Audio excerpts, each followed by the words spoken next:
In today's video, I'm going to teach you how to jump to a section on your Wix website.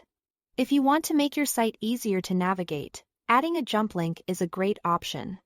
This lets visitors click a piece of text, a button, or even an image, and then instantly move to a specific section of the page. It's especially useful on longer pages where you want people to get to the right content quickly without scrolling around. To get started, open your site in the Wix editor.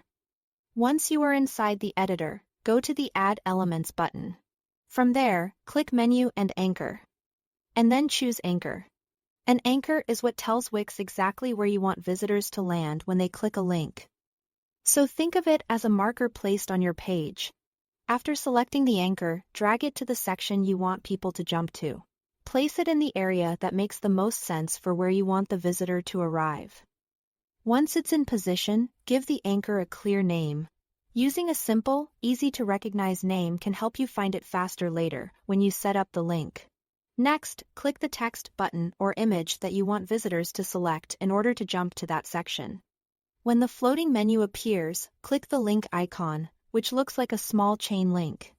This opens the link settings where you can decide where that element should take people. In the link settings, choose Section or Anchor as the destination. Then use the drop-down menus to select the exact page and the specific section or anchor you want to connect to. This step is important, so take a second to make sure you've chosen the correct location. If your site has multiple pages or several anchors, double-checking here can save time later. Once everything looks right, click Done to save the link settings. At this point, your jump link is set up, but before making it live, it's a good idea to test it.